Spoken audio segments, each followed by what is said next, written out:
Grudge Match.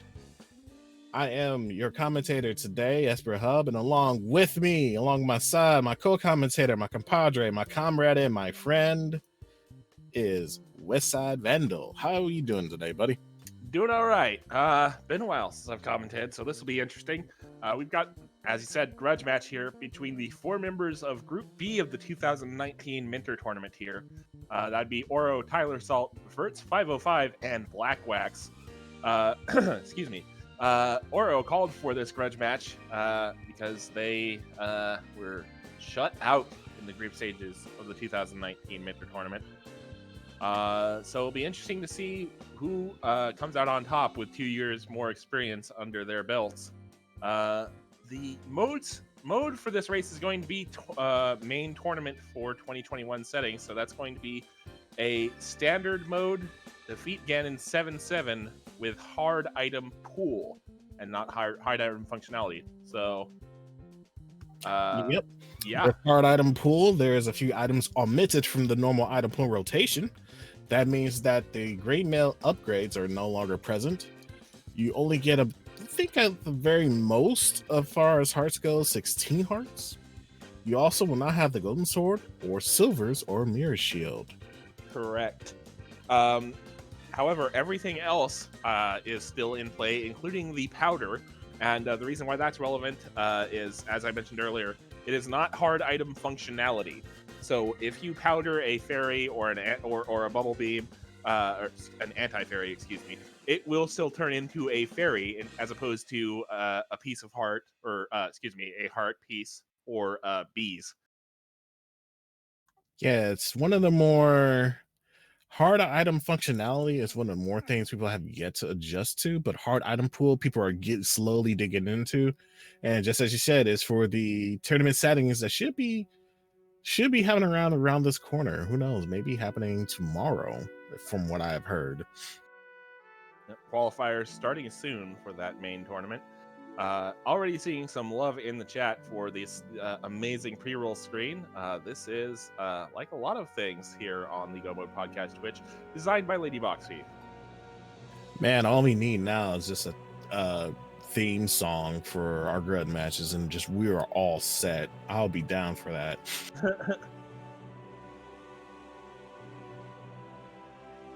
But hey, yeah, we're waiting for the go signal to happen for our racers, and more like now we should be going underway. So how do you feel about our racers right now compared to what they have raced before in the 2019 Mentor tournament?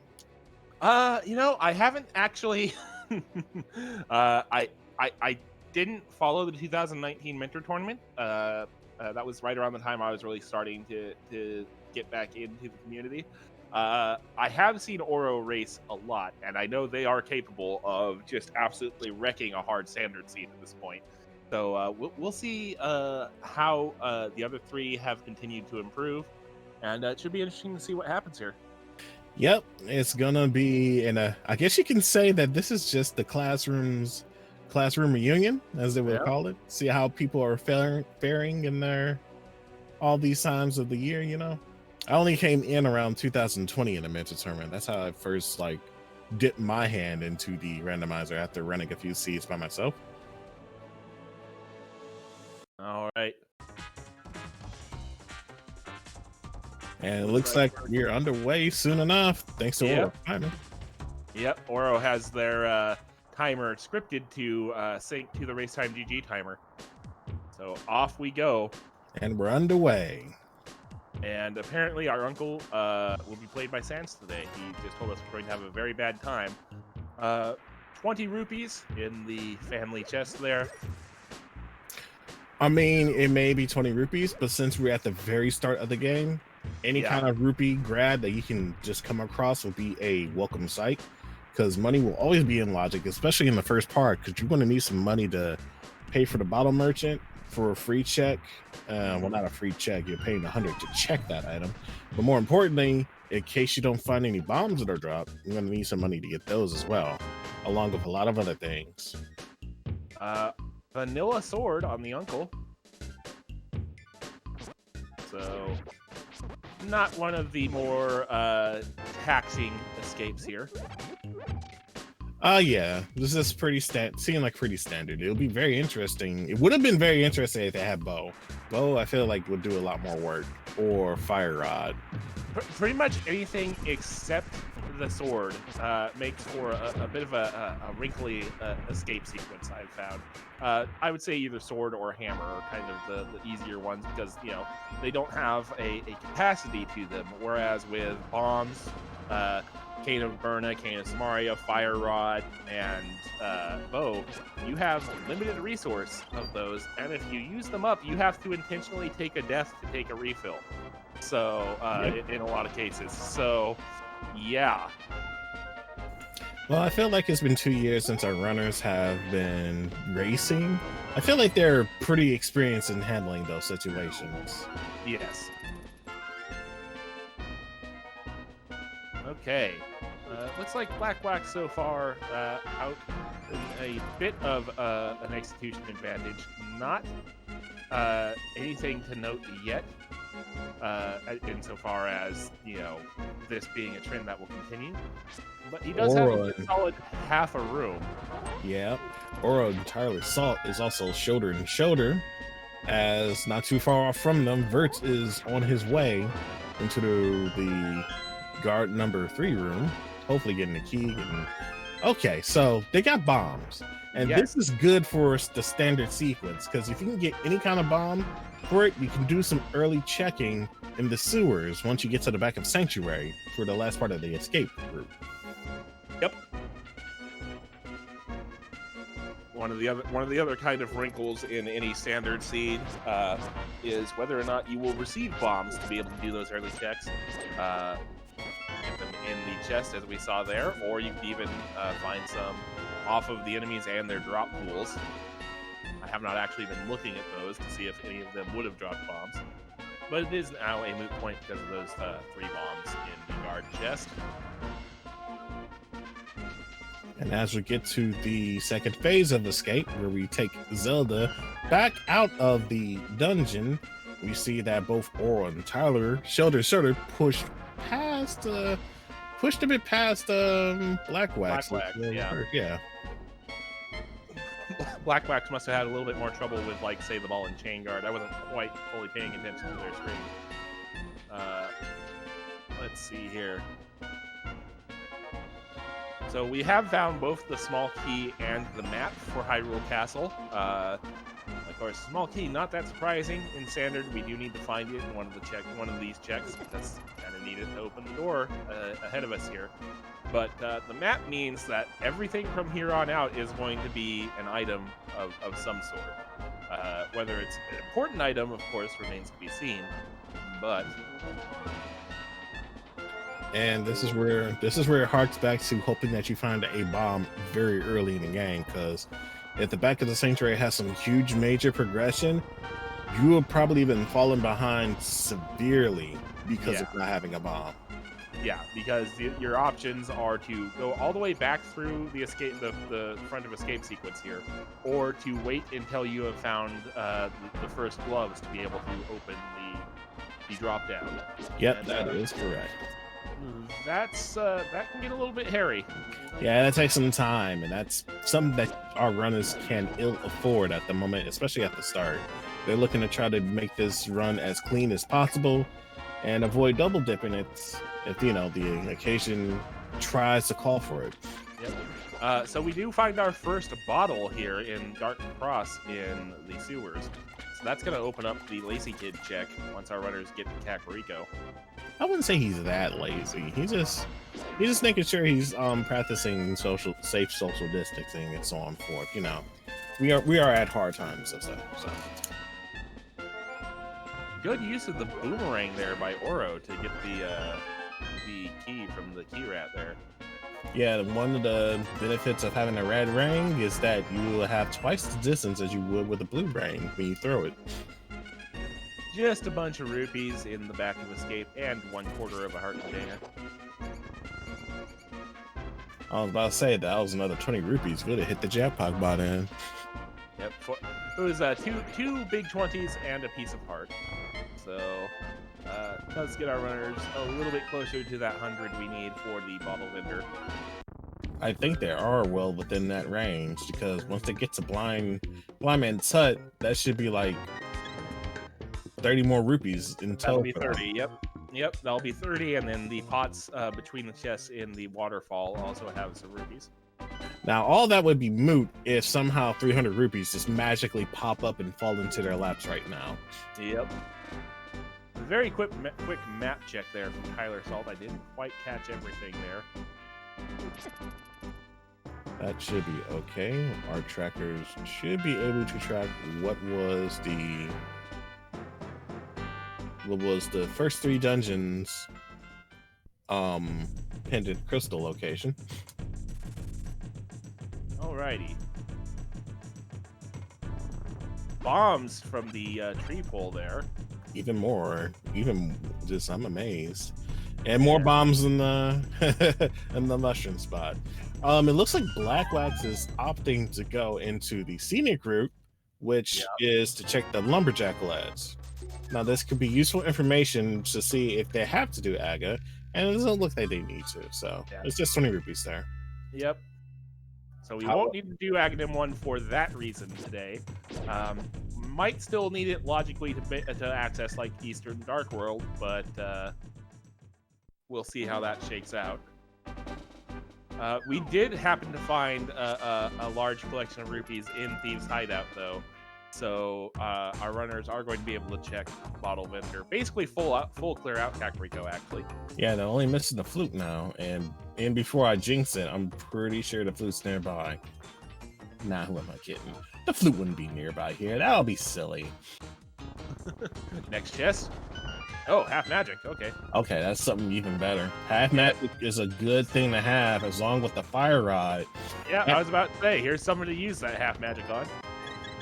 Yeah, half magic is great because it allows you to not rely on so much for green potions, and it helps gives you some leverage in some of the later dungeons for sure.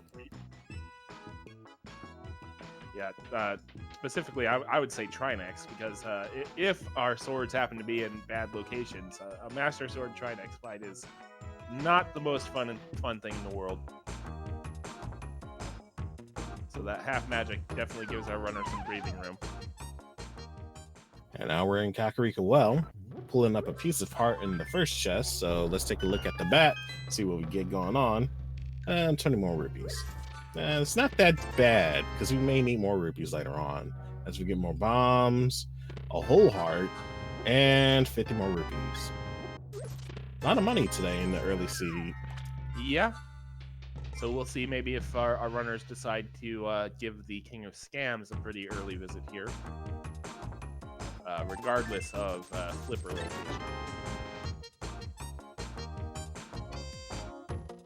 Speaking of scams, Bottle Vendor didn't really have much there for our 100 rupees, which is unfortunate. Bombos medallion in Grandma's shack there, so not a bad find. Yeah, that's pretty nice. I'm kind of sad that no one is attempting to do chicken clip. That makes me sad. No one's doing it.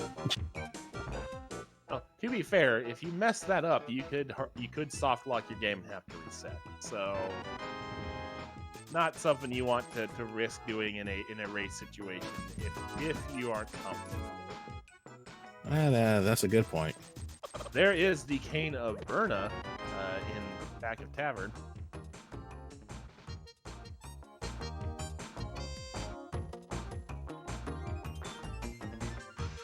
Now, our runners are going to continue clearing out the Light World Spear Zero chests here. Not going to need the boots for the library bookshelf. I don't think any of our runners are going to be that desperate for a quarter of a heart container by the time we need to come back here. Yeah, that's correct. Could also look into Desert Palace. They may need the boots for that as we get on the maze race 3 bombs. So we're not gonna battle with that. We're just gonna go on with our lives. We're gonna go to the next area for our more checks. Tylersalt gonna go to South Shore here, as is Oro and Vertz.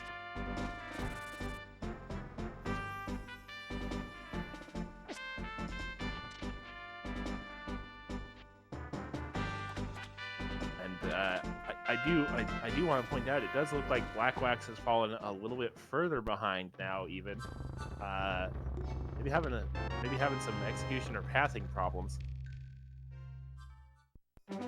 That can happen sometimes, especially when you're starting out. And I feel like he'll be able to catch back up like a little bit later on. Like, even though if you do have some execution errors, it is not too late to count. It's not too late to count yourself, like to throw in the towel. You know, Nope. you just gotta push on through in the seed, especially if it's this early.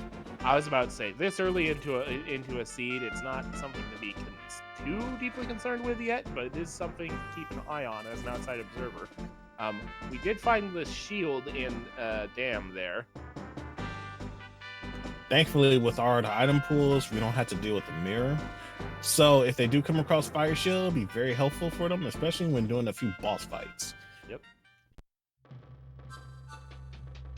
I just realized, I believe Blackwax actually skipped the dam entirely and is now doing now back in sync doing mini Moldorm.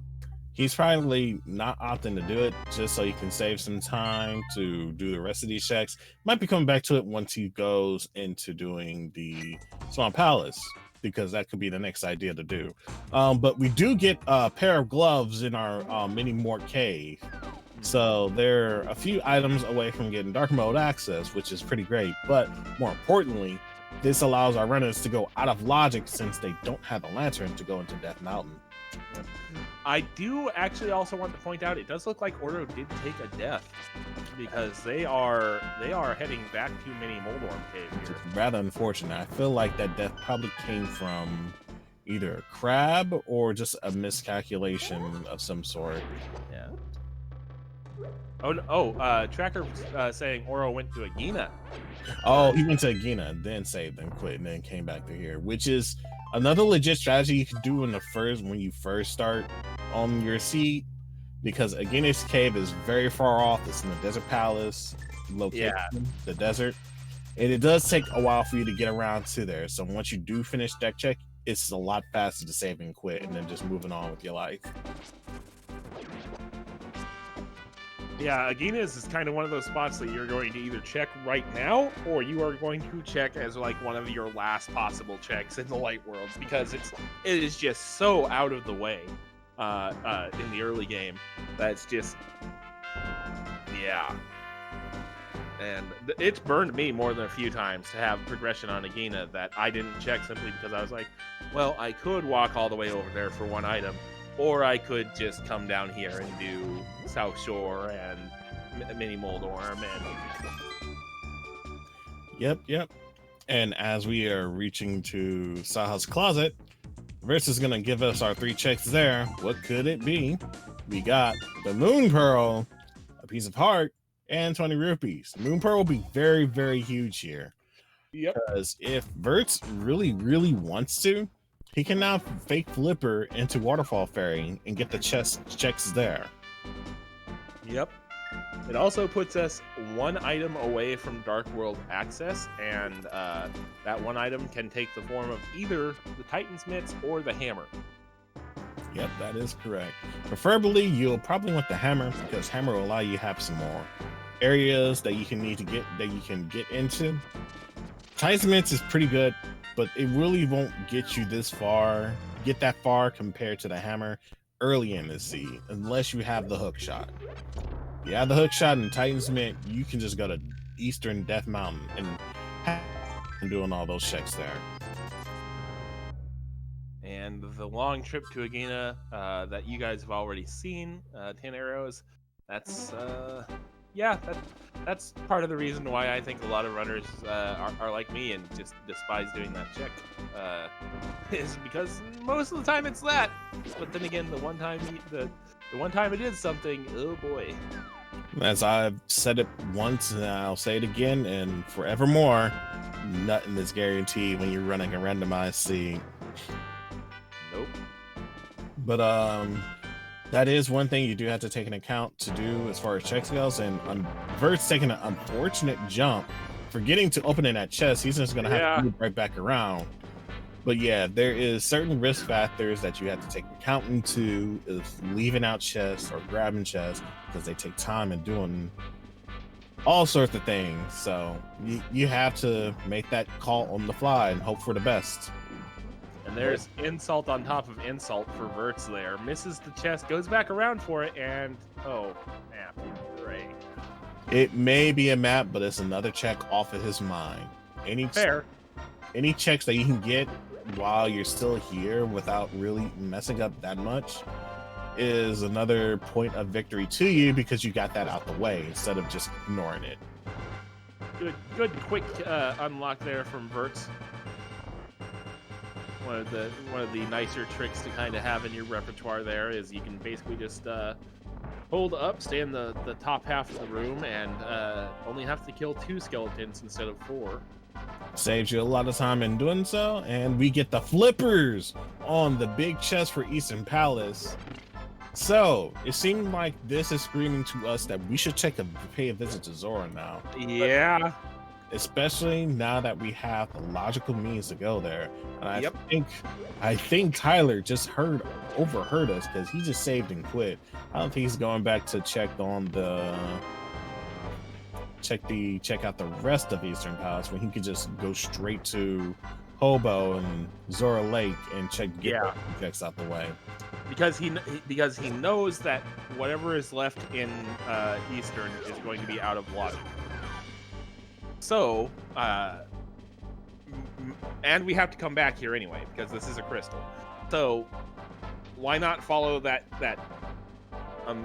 piece of logic that we know is the next step in the chain, instead of getting whatever this is, and hooray, it's not in logic. Oh my goodness, that is the boost on the camper. We get ourselves some boosts. Now this is speed running, ladies and gentlemen. We're about to run fast. Yep, and that opens up yet another possibility here. Pegasus Rock's now available to us. Pegasus Rocks, and if we're fortunate enough to come across Titan Mints, that'll be King's Tomb as well. Yep. Another thing to note is that actually no, I don't know where I was gonna go with that. Excuse me. You're fine. All right, so Oro showing us that the other out of logic item in Eastern is a full heart container. Now probably going to follow up that flipper. We do get the Cane of Samaria. All right, now we're talking. And it looks like free fairies for throwing your bottle into the waterfall fountain there. Yeah, fairies, especially when you don't have the bug net as well as the magic powder, saves you a lot of time in case you're doing oopsie daisy death of some sort. Yep. And it does look like the King of Scams is going to have something here important. Yeah, it has to be important. Otherwise, our runners will be kind of deadlocked. Nope. Well, guess our progression is on Bonk Rocks. What on earth? Bonk Rocks.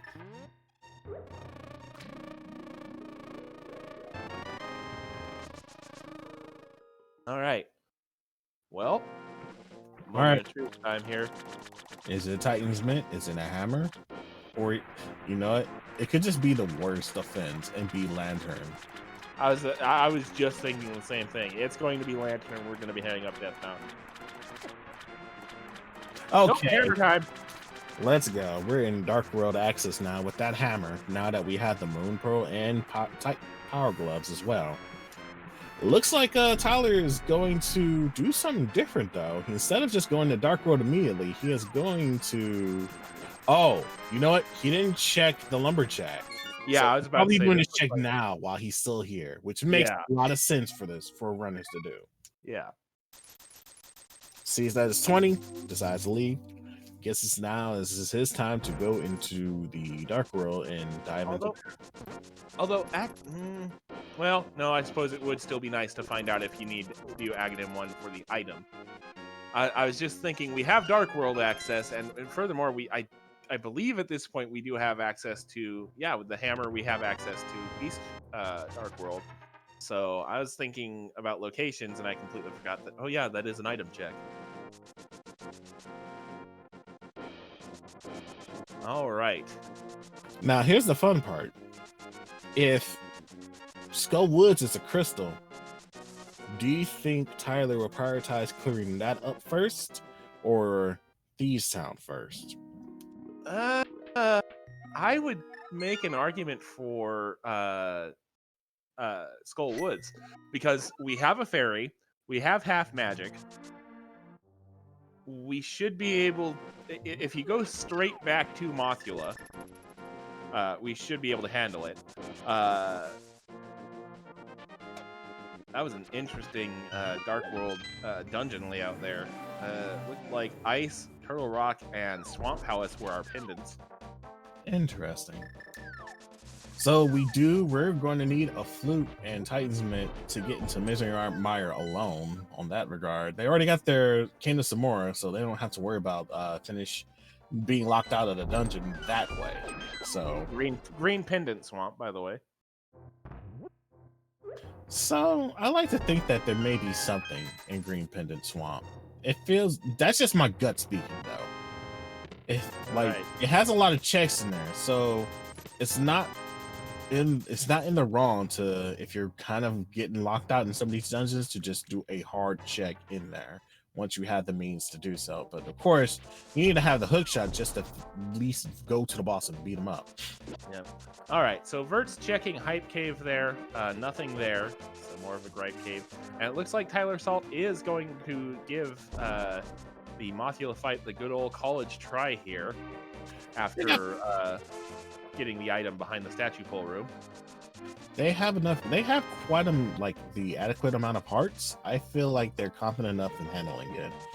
I will be very wary if that was if you go in here and you have probably 5 or 6 hearts in this fight, because those ever shifting floors can just really get you in the worst situations. Yeah, honestly, Mothula is not the problem in this fight at low percentage. It's the spikes in the movement. Yes. I mean, he also Mothula, because he likes to stand at the top sometimes, where he's not where you can't even hit them. You just want them off to just drop down. You're very angry about it, and then you just hit a spike, and then you're dead. All right. Tylersalt dropping in on Mothula here. Oro not too far behind.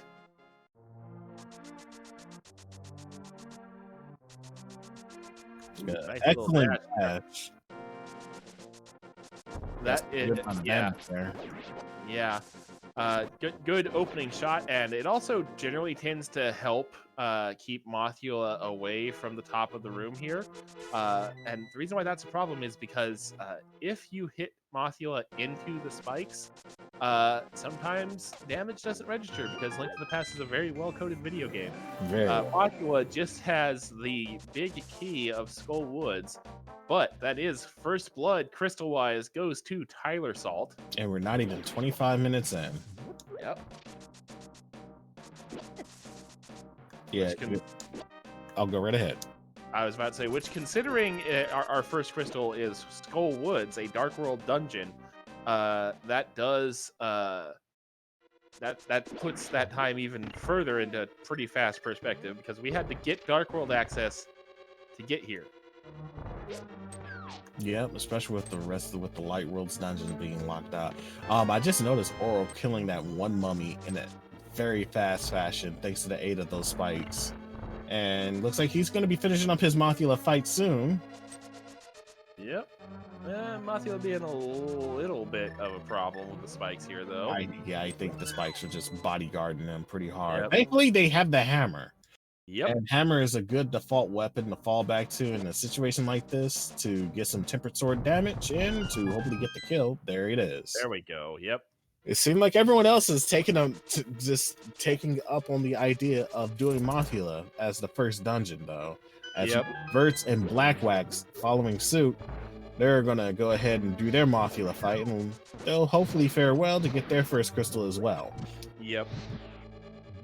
Yeah, this is ooh, okay. Tyler, just kind of dark world overworld with one heart green male.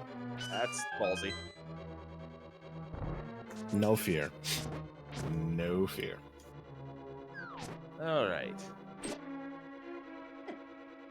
Though at this point, I want to put him past him to do a death warp, like right after he checks the last set's chest tier. Yeah, but then he loses his fairy, and it's gonna have to go. Right. Oh well, he doesn't. I guess it wouldn't matter then, because if he just do Oopsie Daisy now, the fairy will save him.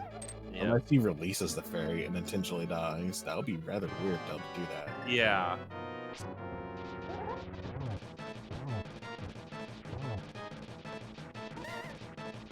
Oh no. Yeah. Unfortunate deaths. End up doing a mistake, but the fairy saves them, and they're now just gonna go ahead and finish getting the last check, and it's just 50 rupees. So then I'm just gonna wait for Wall Master to come down and scoop him up and take him back to the start of the dungeon.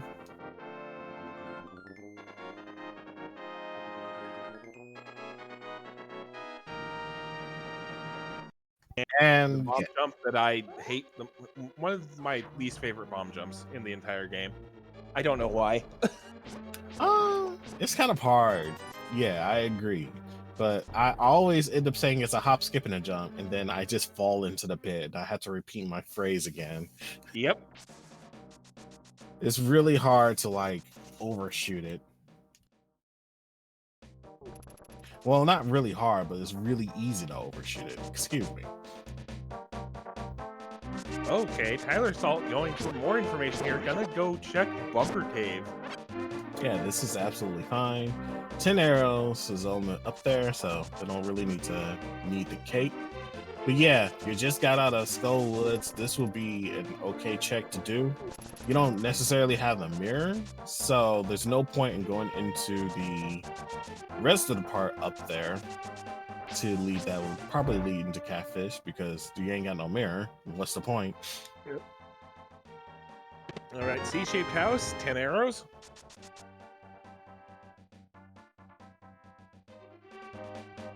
All right, so we're gonna see the Village of Outcast checks here, and then I would only assume we're gonna see Thieves Town because it is another crystal.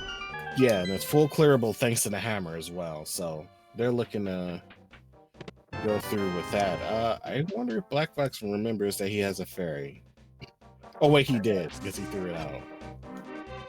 And we did just find the flute in the Village of Outcast brewery there, so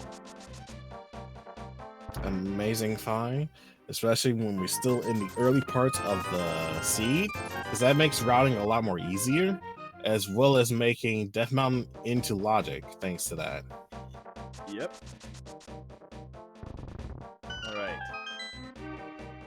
So Oro, I believe, opened up Thieves Town and then went to finish up the Village of Outcast checks. Yep.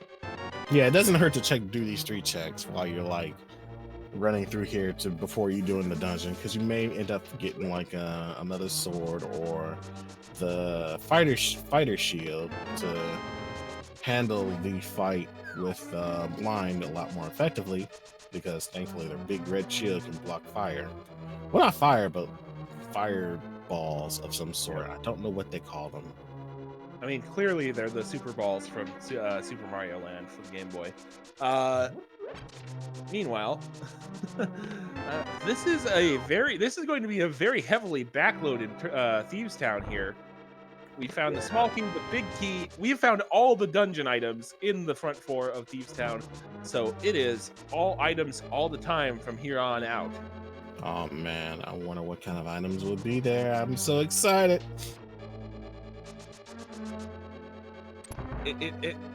It's a little weird. I feel like Thieves Town, as of late, has been either it's been either one or the other. It hasn't been like a mix. It's been either, oh hey, there's 3 items out of the 4 that are in this dungeon and the big key, or oh hey, there's all the dungeon items. Okay, where's my non-dungeon items?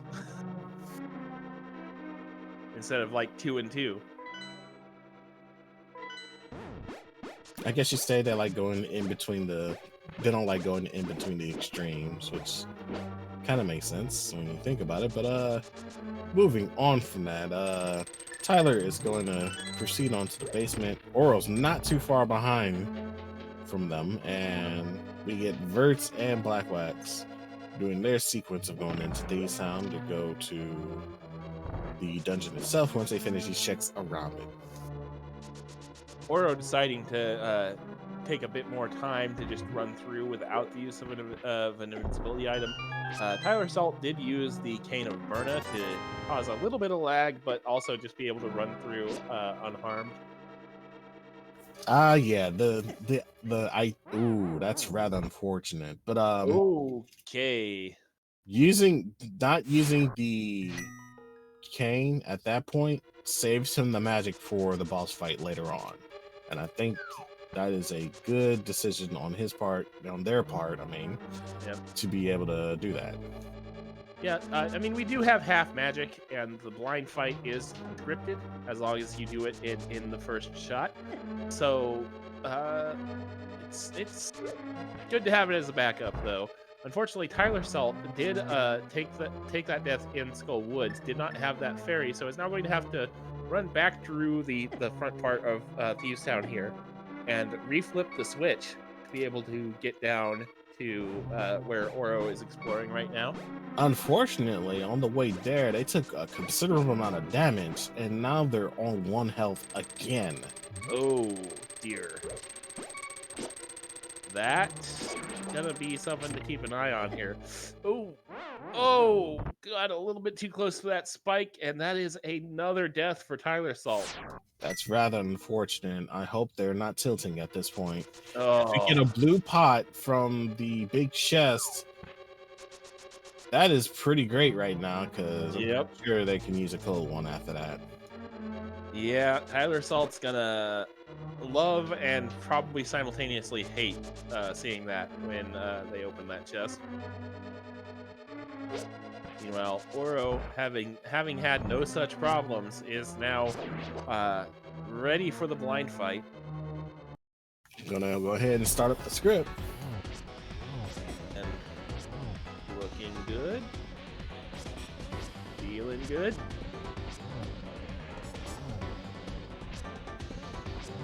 A little bit off the script, but that's fine. Yeah. Last part of the fight, they can just finish it from here. Yep. And if things really go wrong, they can use the Cane of Samaria. Not wrong enough. So 20 rupees is the bounty for blind. And there is our second crystal of the seed. Excellent footwork and swordplay. Indeed. All right, so now we're going to start seeing, I think we might start seeing a little bit of route divergence here, honestly. We might see some people decide to check Death Mountain.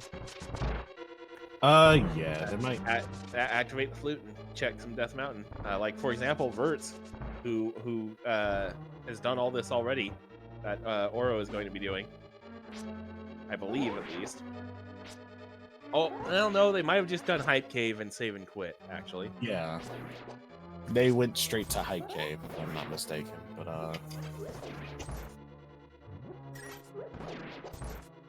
all right, Oro, yet another bottle for just 4 digs from the dig game.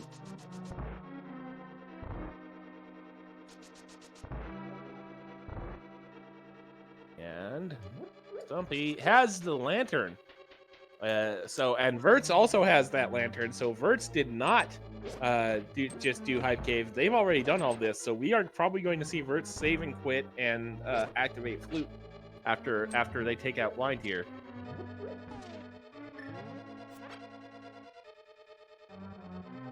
Speaking of blind, Tylersalt is on their way to finishing up the blind fight. The blue cane, making sure that did all the rest of the work for him, and finishing up to get his second crystal. All right, and Vertz taking out blind as well, and Blackwax not going to be too far behind here. Gonna have to be careful. Okay, gonna just hang out with the blue cane now. Should have enough magic, half magic, not have to worry about it. Yep, there we go. I have to call the blue cane the pimp cane because pimping ain't easy. All right, and Oro also going to continue the explorations in the Dark World here for the moment. Looks like they're gonna go to the pyramid, but afterwards, I wonder if they're gonna pay a visit to the catfish, because catfish could be at this point holding something as well. And as expected, Vertz is just going to do some flute activation here and probably head for Death Mountain.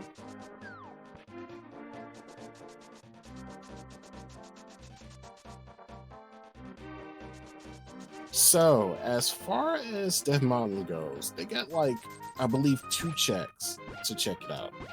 2 checks.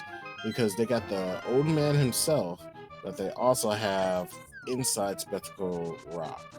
Yes. Outside of that, without the mirror, they can't do much to get into Tower of Hera or Hookshot.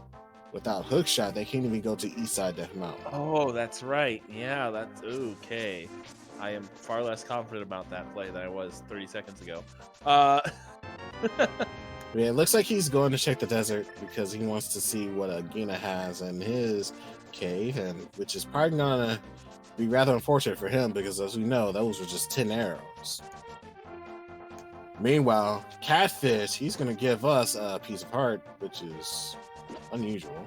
So it seems like, okay, if Catfish only gives us a piece of heart, I feel like our next set of progression lies within Palace of Darkness. It has to be. Our runners don't really have much else to go to after this. Yeah, it's got to be Palace of Darkness at this point, yeah. So yeah, Palace of Darkness definitely has some sort of progression for our runners. At the very least, one item. Yeah. It could be the hookshot. It can even be the bow. If it's definitely the bow, then they can definitely finish that dungeon up. I am kind of interested to see that neither Oro nor Tylersalt actually followed up on Palace of Darkness there, both choosing to activate that flute instead. I feel like activating the flute is more priority over going to the next dungeon because you can just flute to the next dungeon. Or from what it looks like from this case, going in to get the old man, check Spectacle Rock, and as Chad pointed out, they can do Spike Cave. Well, yeah, fair point, actually. Yep. Old man, not the answer. As we get some high speed action from Vertz, Yep. going up the stairs, or the ladder, I should say. Yep. Spin speed, nicely done. So the rupees is on top of Spectacle Rock.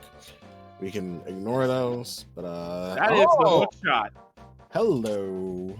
And that opens up basically all of Death Mountain. Get light side Death Mountain. Yeah.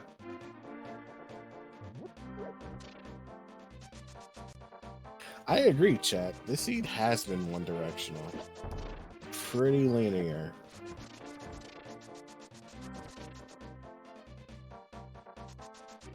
Pointing out that does put Swamp Palace in logic. Yes, that is correct. I was going to just mention that too, but actually correct. No, it doesn't. We need the mirror. Oh, right. We don't have the mirror still, but we can go. However, go into Tower of Hera with this, as well as Parallax Cave, Spiral Cave, and see what we can get from there. Hopefully, we get some more goodies to go with. Looks like our runners are doing the smart decision of going into Death Mountain. I would have already went to Palace of Darkness already, and Clown routed the mess out of it. Yeah. All right, Paradox Cave, Ice Rod. Yeah, it's always easy to find when Turtle Rock is a pendant. Gotta love it. I mean, it could be worse. It could be that we have a pedestal game and our last progression item is locked behind the pedestal. Ooh. It believe it or not, it is possible. The bow could be locked on pedestal because Swamp Palace doesn't need a bow, neither does Ice Palace, and Turtle Rock definitely doesn't need the bow either. Oh, that's terrifying. So yes, here's hoping that our runners do not have to do an oops all dungeon, as Chet has perfectly described this situation as. All right, nothing on floating island. Looks like they're gonna go to Hera first, which is a good play. Once they finish Hera, they'll immediately go into. They can either go into Dark World to do Spike Cave, or they can go back and do Spiral Cave and check that area out. There's no wrong way in doing this, especially when you're gonna have to come back to these later. All right, so map in the sub basement. And there is our big key. So we don't have to take a coffee break today. At least not for the big key. And suddenly a red flag just kind of hit me. What if our progression is in Hera basement? Ugh. I mean, I feel like we're gonna see that at this point. We better not. I have seen it 4 times already. Well, no, I mean, I'm not saying like if there is. I'm saying I feel like if we have a situation where there is an item remaining in Hera basement, I feel like somebody's gonna check that now. Oh yeah, someone's gonna definitely check it, but it doesn't make it any less disgusting.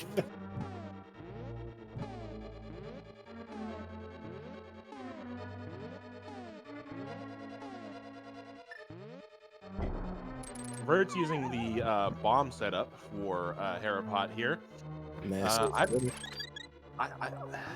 I do have to point out they do have the boots and the boots for spin speed Herapot, which I find easier to set up. But... And less painful too.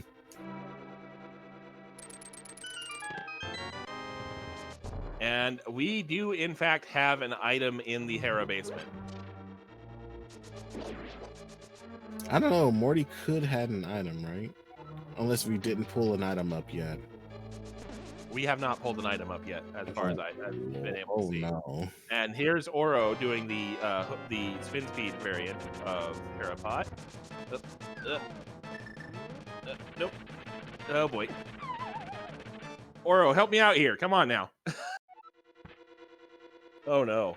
It takes a bit, and if you're not careful, you just have to. It's kind of hard to get the input right to clip into it in a certain way. So I don't blame Oro for like clipping into it this way, which he got first try. Yep. Alrighty. So down goes Moldorm for Vertz. Third crystal down. And our first item in this dungeon is 3 bombs. Thanks, game. Thanks, game. I hate it. Yeah.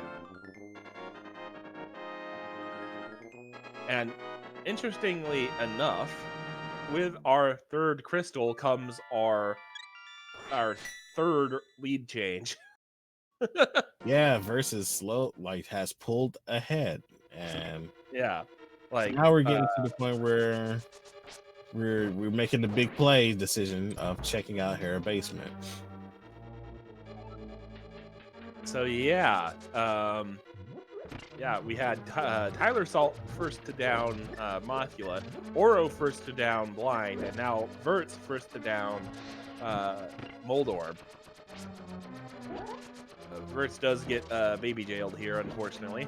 That's rather unfortunate, but those the break sometimes just kind of had some. Usually, I'm more comfortable doing it with a bomb instead of like the fire rod. I feel like you have more leverage with the bomb, to be honest. So does Vertz still have his fairy? I don't think so. Because I say no.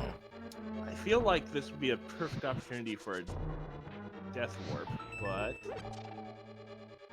then again, you could just save and quit to Old Man. So yeah, I was gonna say it'll be easier to save and quit to go to Old Man, but there's no point in like getting yourself killed here, and we can just push the let and save and quit, especially when you have to come back.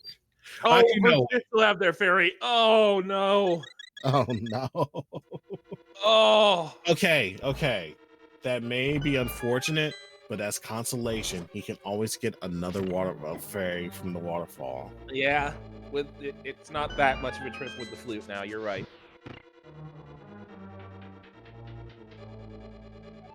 right. Oro and Tylersalt both now checking the basement. You know, I completely forgot that has some arcane. Yep. That's a more controlled way to do this. Coffee break sequence. Indeed.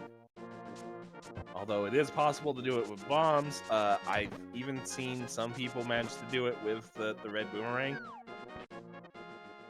I feel like with the red boomerang and fire rod, you need like at the very least optimal execution. Indeed. All right, so we're gonna see what's in Spiral Cave here. A little bit quicker of a trip because we do have both the boots and hook shot. Piece of heart. Rather unfortunate, but that's okay. So, not much options left so far as like comparing our items to what is left available to us to investigate. So I'm going to assume that Vertz is going to go into Spike Cave to take a look at that. And looks like Oro's going to get there first. Oro opting out and going into Spiral Cave to go to Spike Cave to see what's in here, and they're gonna probably get paid big for this. As you get oh no! There we go. Well, we get a Master Sword at the very least, but the problem is that it should have been another progression of some sort. So, buddy. Commentator, comrade, friend of mine. Where do you think our runners can go to next, given the items that they have gotten so far? I mean, really, about the only choice we actually have here is Palace of Darkness, right? Yep. I mean, you can't get into Swamp.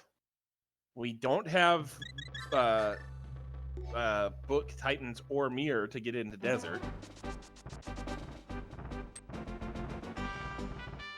Actually, oh wait, no, we don't have Titans. Never mind. Yeah, we don't have Titans yet. Yeah, I feel like the only choice here is gonna be Palace of Darkness. And this is, well, I wouldn't say this is the thing that I was kind of more worried about, but I guess my clown routing wouldn't have been much of a clown at all, especially if there's progression in pod. Yep. Now the more interesting question to ask at this point is, what is the progression in pod going to be? Because there's a few different options for that.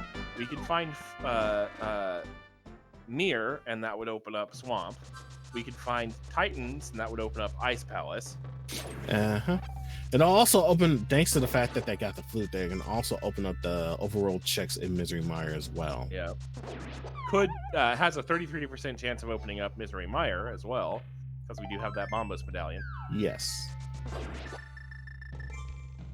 Theoretically, you said Ice Palace, right? Correct. Okay.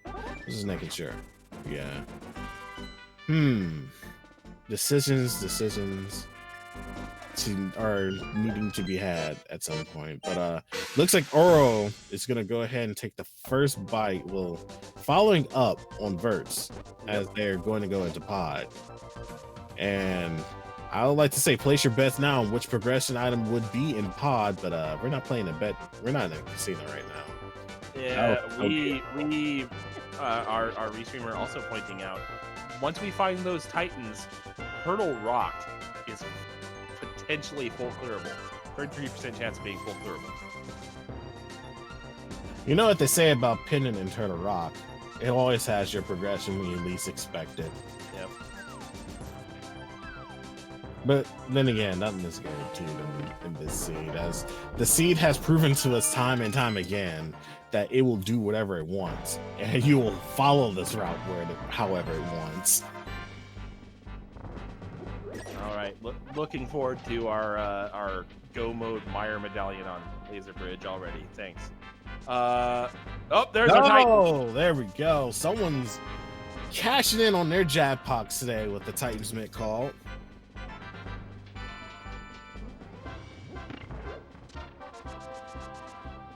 Yeah, I feel like it was gonna be either Titan's Mints or Bow. My money was more on Bow, just to be able to clear these two dungeons. And Tyler spending 60 rupees to get a magic refill there before filling up on potions at the magic shop. This is a good safety check. Well, not safety check, but a good safety measure. Yep. Like, you have 3 bottles. Why not get some blues into those and just pray that you don't have to use them until like late in the game or some stuff like that. Question in chat: have we been counting items in pod? No, we haven't, but I believe the mitts are the only one we've seen so far out of Paws of Darkness. So that's 1 out of 5. I don't think anyone went to Misery Mire just yet, have they? Besides Tyler? No. Interesting note here. I think Oro is attempting the potion unlock glitch by dying using the fairy, and they're going to do the potion unlock glitch here, unlocking the camera and allowing them to proceed past this point without the bow. And indeed, that is exactly what they are doing. That is the most excellent use of the potion glitch. As they get that door open, take that, logic! Yeah.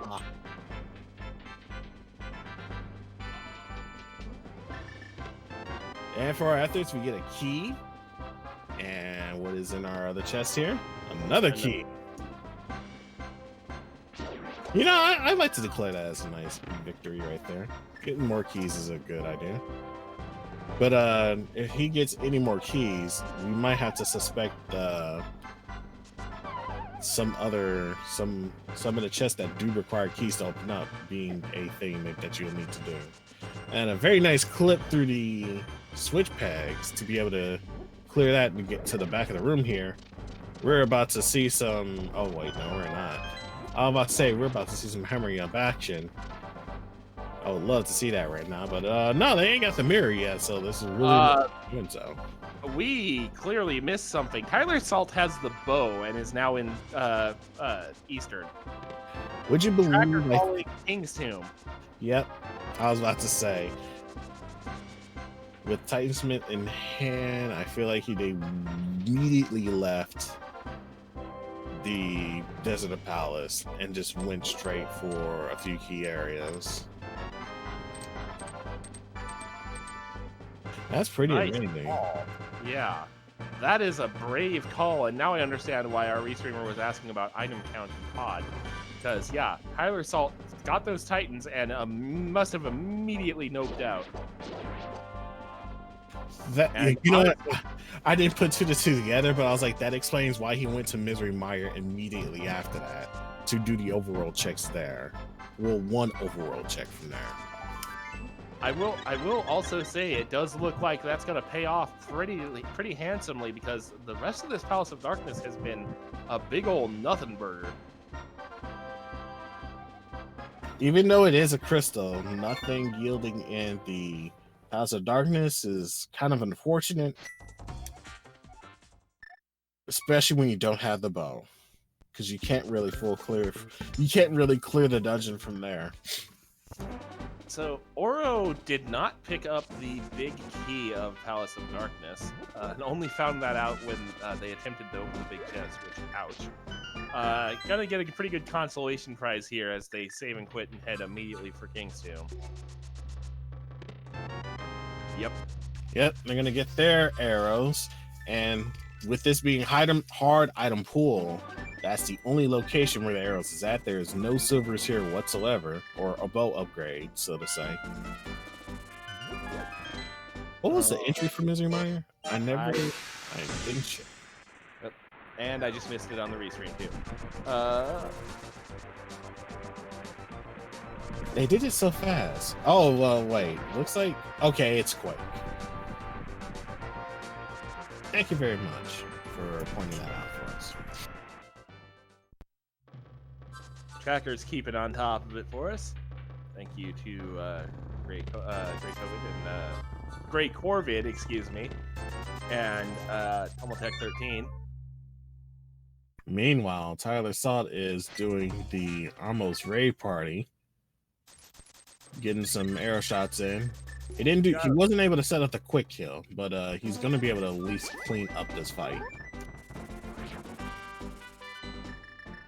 All right, and there's another crystal for Tylersalt, and once again a crystal lead change here. Pretty amazing when you think about it. A lot of changes in places, but that's because someone found something much earlier and decided to go all in on it. Looks like Oro is going to head back into the Palace of Darkness here first.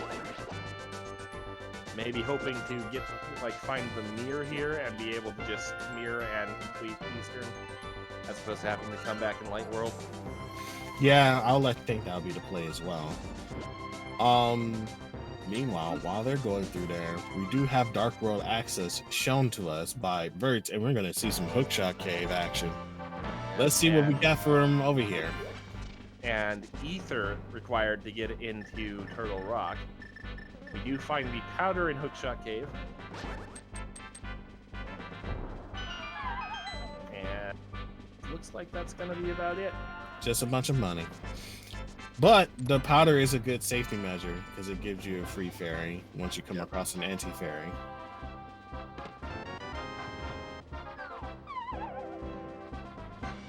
All right. Yeah, I was gonna say, I think their big key is over there somewhere. Yeah. Somewhere where you have to drop down. I know that for sure. Yeah, that's kind of one of the ruder locations for the Palace of Darkness big key to be in. But regardless, we do have it now, and Oro is making their way back to Helmusar King. Yeah, he's gonna yell at Helmusar, and at the very least, he has the bow, so he's gonna be able to. They're gonna be able to finish it. So, yep, no complaints there.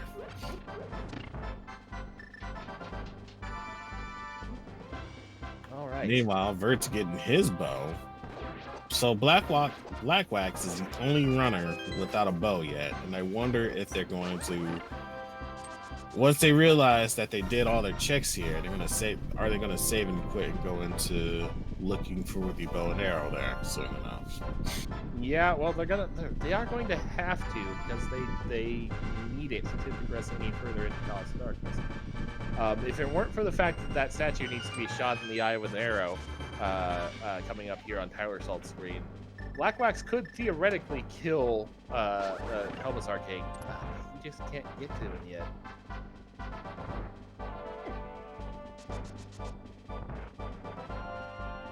All right.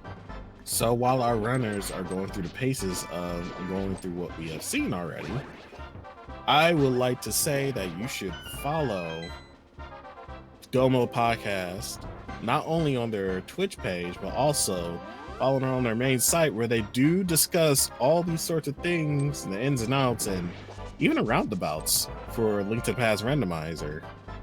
They talk about the league. They also hold mentor tournaments and every little neat little thing that you can probably come across with regards to speed running a randomized seed of Link to the Past.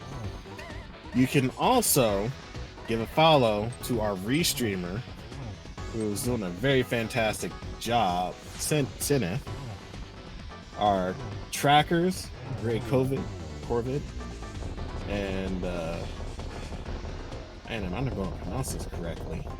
Tomalach 13. Ooh, that's a mouthful. But more importantly, do give our co-commentator WesSideVandal a follow as well for putting up with my nonsense today. That's for sure. People who have listened to me commentate know that this is nowhere near nonsense. Anyway, while the plugs were happening, we did find Ether Medallion on the Mad Batter. So, what on earth is Vertz going to do now? He can get into Pendant TR. Is he going to be brave enough to take that step? Save and quit to Sanctuary. Doesn't look like it's in the cards for him at the moment. Those Titans did also open up Ice Palace. Oh, he went to. Oh, he did go to Mountain Cave. I misread the menu there. My bad. He made really fast there though, so no one can blame him on that one. But I think he psyched us out again by going right back to the Kakariko village to go to the Dark World from there. Oro trying to do the hammer jump here in Palace of Darkness to get back to the big chest because it does contain an item. Unfortunately for Oro, it's just 10 bombs.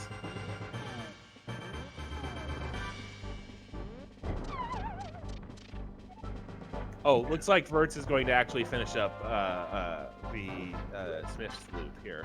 So he's going to grab that, well, he's going to grab hammer pegs here, and then he's going to grab the purple chest. So the trick to doing hammer pegs is the ability that you're seeing now, item dashing. And with that, when you have a sword in hand with the hammer, you can go through any pegs whatsoever without much effort or bonking into them. It's a pretty clean sweep when you think about it, and it's very useful in the long run. Yeah, and it is an unintended glitch in the game, but it's very, very useful. It does require you to have a sword.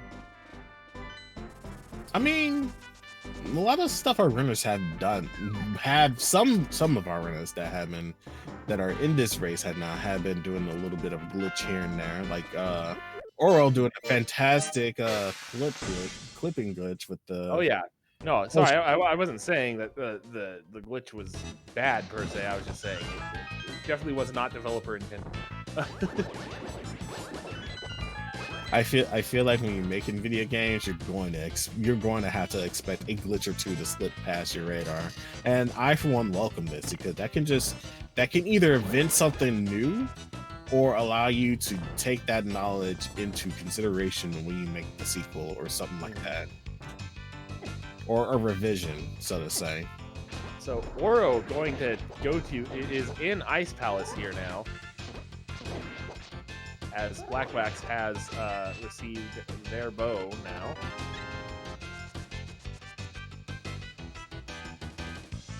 Okay, so where do our runners stand at the moment?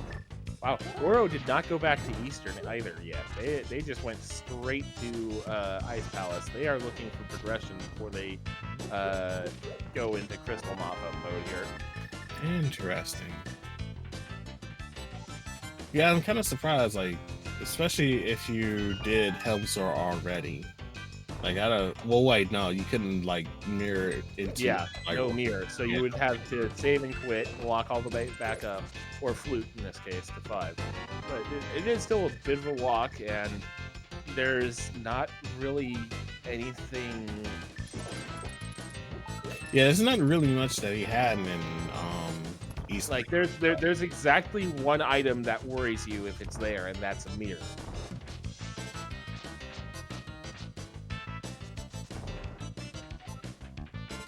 But like that's like absolute worst case scenario, and if it's there, you're losing anyway.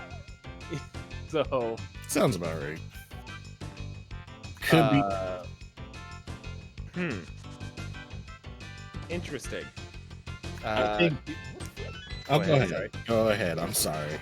No, I'm just sitting there. I was trying to do item counts in my head.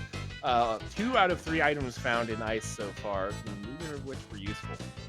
Yeah, and it looks like Oro is gonna like probably in the intention of full clearing the dungeon, from the way that they didn't do the switch yet at all from ice before doing Icebreaker.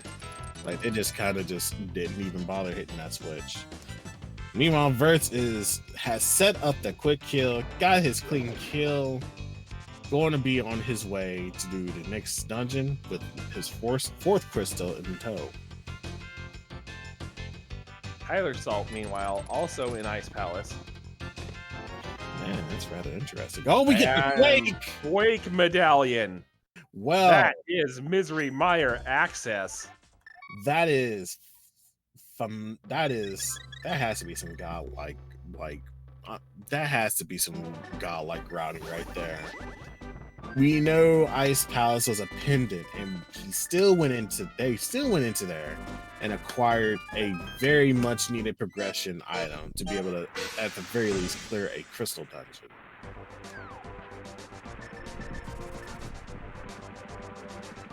which they are going to do right now.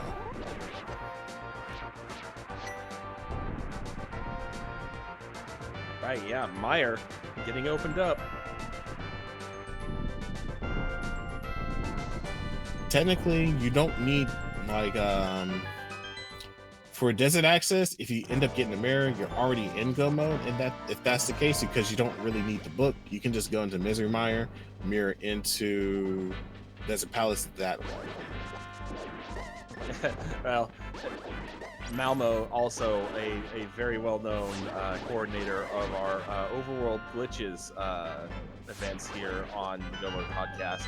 So they're coming at it from a point of, yeah, desert access restrictions are more of a suggestion to Overworld Glitch runners.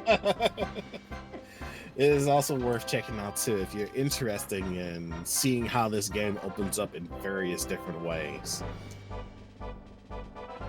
Honestly, a lot of the things we have to do in hard standard or most like well-known, I guess I'm going to put it, modes in randomizer are suggestions to Overworld Glitches runners. All right. The Tylersalt about to pick up their Quake Medallion here, and I thought they were thinking about it for a second, honestly. But does indeed save and quit out. Yeah, worst case scenario, they come back in there the last location, like the last needed progression item. And you know what? That's fine. Because at this point, when you get something huge like the Quick Medallion to get in the Misery Mire for more checks and a crystal clear, you'll want to do that first before anything else. Although I don't think there's anything that we would need ice for at this point. Because we did find all 3 items in Ice Palace itself. Ice Palace is not the Green Pendant Dungeon. And I can't think of anything that would be on the pedestal that our runners would need that wouldn't also kill it being pedestal C. Yeah, they picked up their bow, so any chances of a pedestal C being a thing is long gone. Especially with the items they have acquired already before they acquired the bow. Like, bow was like the only logical choice because you still need the mirror to get into Swamp. Yeah. And I think that's it. That's the only thing that a mirror would like not be logical. That's the only thing that's preventing mirror being in logic for pedestal. Yeah. And about the only other thing I can think of would be book, but that would mean mirror is somewhere, and that which gives swamp access. But that mirror would also give desert access anyway, rendering the book a moot point. Yep. Or unless the book leads into the mirror with the tablets. That's another thing to know.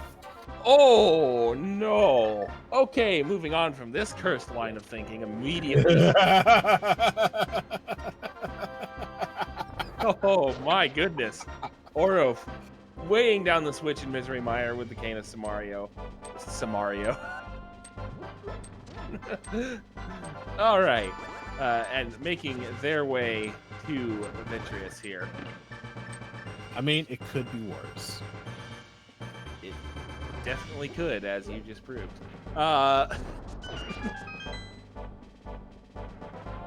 Okay. Vertz also making the Ice Palace play here. He's going to get his Quake Medallion pretty soon, and he's going to be very happy about it. Meanwhile, Oro is fast approaching to the boss fight. Oh my goodness, I can't remember. Vitreous. What is Oro farming for here? It could be more magic. Unless...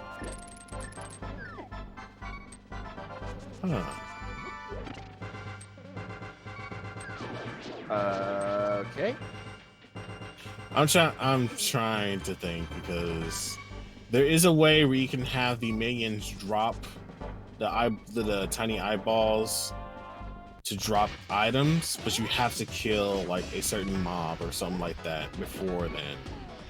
And I don't remember how that how that sort of glitch goes. So yeah, they maybe was attempting that and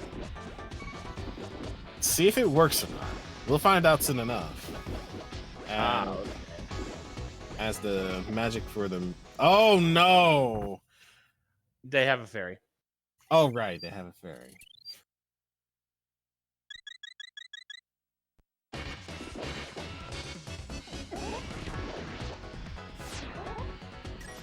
Did do a large amount of damage with the cane though, so able to clean up most of the. Ooh. On one heart though. Thankfully though, they have enough arrow to finish this off. No more oopsie daisies for this one. Yep. I was holding my breath. I was like, no, don't get hit by the lightning. Thankfully, they had enough health before then. Just. Whew. Right. So there is the crystal done for Oro. Oh, I think I may have jinxed this run. I think I may have jinxed this run, and for that, I am terribly, terribly sorry. yeah. Book was on Vitreous there. I mean, it's just 2 more free checks. It can't. It could be worse. Oro just going to go, okay, you know what? Instead of thinking about the nightmare that is finding this book, I'm going to go kill Armos Knights real quick.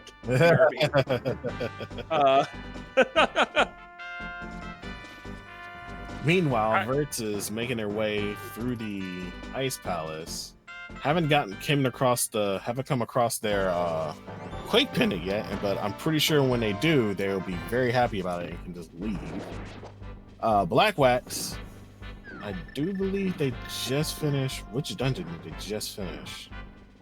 They did their Eastern. Oh, okay. That's what it was. Might have also been Palace of Darkness, now that I think about it. I was a little distracted. Let's see here. And Tylersalt, just about to Vitreous here. We'll see if they have as much of a heart-stopping fight versus Vitreous as Oro did. And then, more importantly, we're going to see what Tylersalt decides to do with that book. Oh, no. I wonder if they're gonna just, like, all of our runners is gonna start avoiding as much as they can. Yeah, like, I'll be honest, when I first saw Oro's first actions after saving quitting, I thought Oro was going to go check the pedestal. And then then they came here, and I realized, oh yeah, they realized they didn't do well, not realized, but they went, you know what, I'm gonna go do Armos Knights.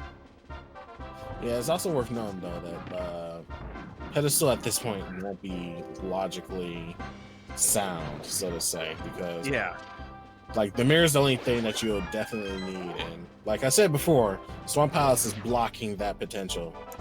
Vertz actually killing Cold Stare here. So they are positioning themselves for a pedestal check here. Either that or they miscounted their items, one of the two. I think Vertz miscounted his items. Might like an item miscount or maybe a mismarked dungeon or something.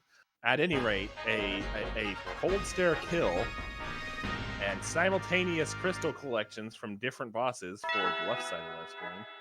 All right, what is Tylersalt going to do with that cursed Book of Medora? We see the mountain. Where are they gonna go? Looks like they're gonna parlay that book into the desert access here. Seemed like Tyler, same idea as well.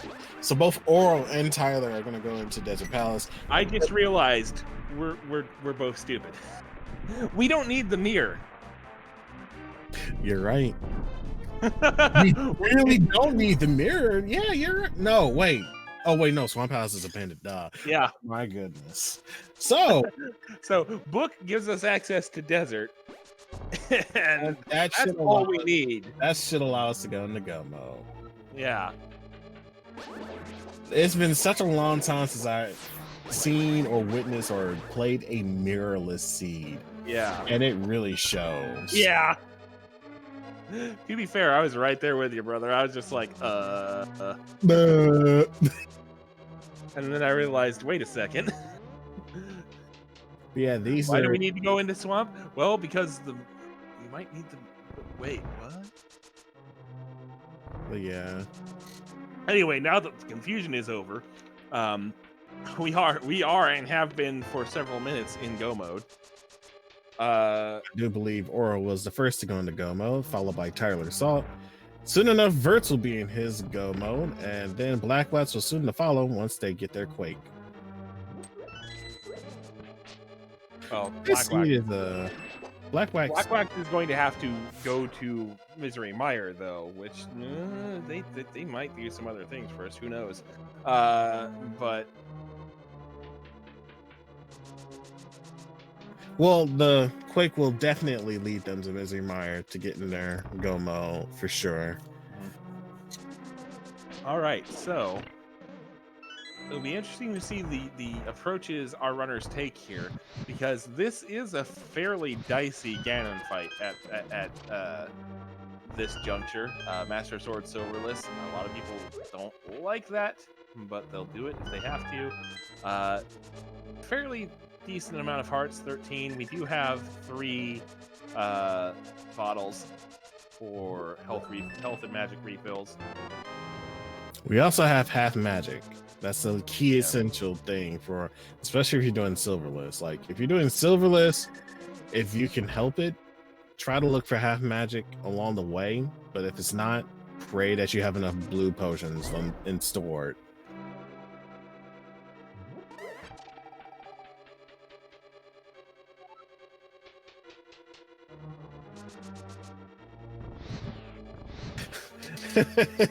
In the chat, just digging into us, which I'm all for it. I mean, that's a pretty big mea culpa on our parts.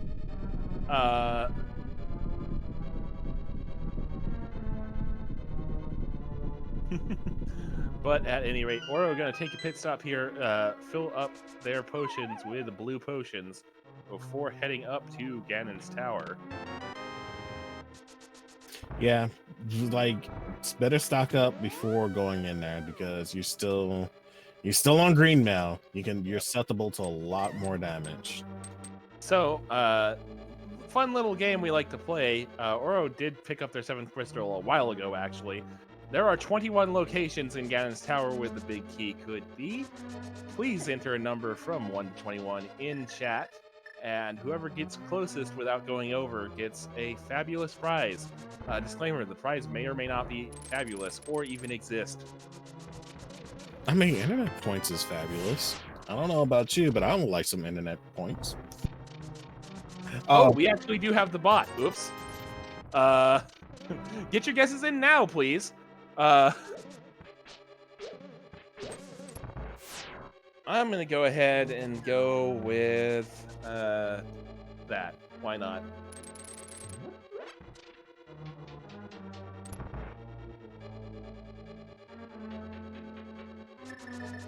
You do have until Oro opens up Ganon's towers to get your guesses in, so you might want to do it quickly if you haven't already. Meanwhile, while Oro's making his way to their way to there, Tylersalt's not too far behind. Probably open up these 2 chests just to see what they are, just in case he can get a little bit more hearts. But I think that maximum heart capacity though, since it's hard mode. Yeah. Well, the other thing they could be looking for again is that tempered sword. Oh yeah, that's right. Tempered sword, more damage, makes the fight for Ganon a lot more easier to manage. But I think it's hidden away in Ganon's tower. I just have that feeling it could. Looks like Tylersalt is actually going to be the first person in Ganon's tower here. So we're actually going to be going off of their numbers, I believe, is how the game works here. It's just the first person into Ganon's tower. And not too far from there, we have Oro. They will be entering Ganon's tower afterward. Well, after Tyler. Meanwhile, Vertz is working on killing up, knocking down the fight for Vitreous. All right, here we go. Decent work on it. Ooh, I Kate. don't have much to go from there, but let's get to this guessing game. All right, 2 chests in so far. We did get Cape in the right chest of Hope Room there, so that's going to be helpful to avoid damage on the Ganon fight without generating a bunch of lag. Torch, just 20 rupees. Bob's going to live for now. Righty. Get that key from underneath that pot here. And Vertz taking unfortunate death to the eyeball. That is a very painful thing to happen, especially when you're in this deep in the race. Thankfully though, they have a fairy. Hopefully they can like quickly bounce from this and recover, because that eyeball definitely is going to be on them. All right, lucky number 7, not what we're looking for today. Tylersalt falls over a bit, but it's clear. Meanwhile, Blackwax is making their way through Misery Mire Dungeon. Hopefully they catch up. I feel like they can if the rest of the runners mess up quite a bit, especially with one death that just kind of happened. All right, Tylersalt deciding to use the boomerang here, as is Oro. Showing us how it's done. Red Rang Gang. Now remember, we are going off of the order Tylersalt opens chests in. Says Oro did overtake Tylersalt here. Is wait. Number 9.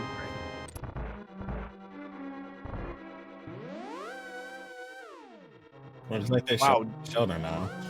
Yeah, I was about to say they're almost in sync now. This is interesting. All right. Number 10 coming up here. 10, Bloomerang. 11, 10 arrows. 12, Fire Shield, nice. 13, Piece of Heart. So it seems like they're gonna have to pay a visit to Armos 2, which they hope to. I feel like that Armos 2, even with the ice floor, is not that hard. It's just a matter of like being really careful. Oh no. And there's the deviance that's happening. Tylersalt unable to clear the warp tile. Yep. With Oral now pulling just up ahead. Yep. All right, chest number 14, which we can go ahead and say that because it's the next chest Tylersalt's going to open anyway. Chest number 14 not going to be our answer either. Oro. Oh. Ice Armos getting a little bit out of control for Oro as well.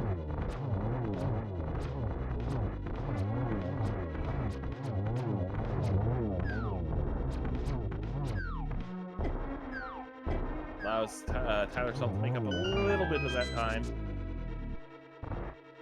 All right. There's our Bacon Sword in chest number 16.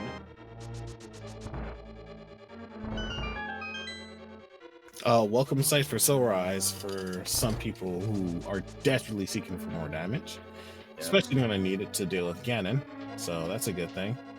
Although we did see all 4 of our runners doing some Silverless practice before the season started, I believe. Yeah, they were mad prepping. Granted, I believe only like 1 or 2 of them was actually practicing with the Master Sword. I know Oro was practicing Temper.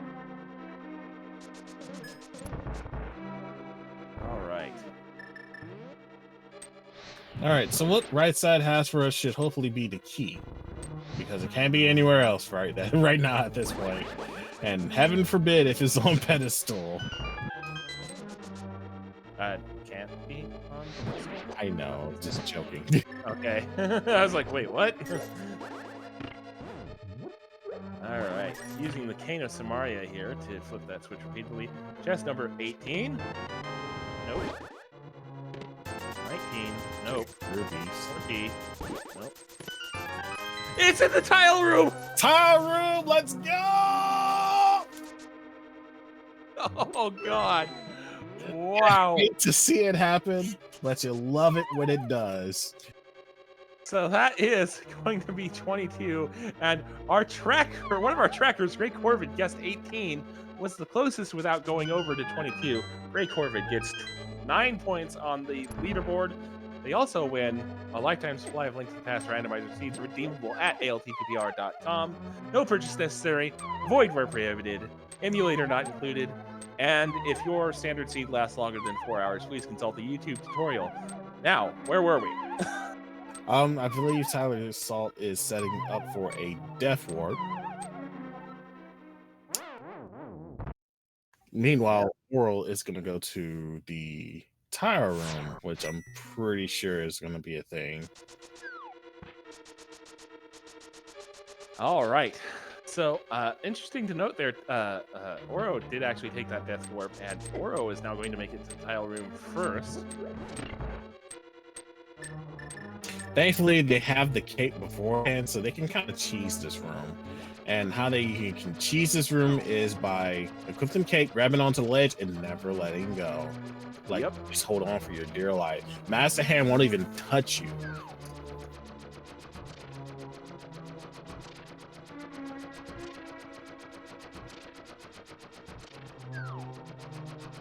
Yeah, as the tile room does this thing where it's just eating up everyone's time. There's our big key. Let's go ahead and start going through the gauntlet finally. Yep.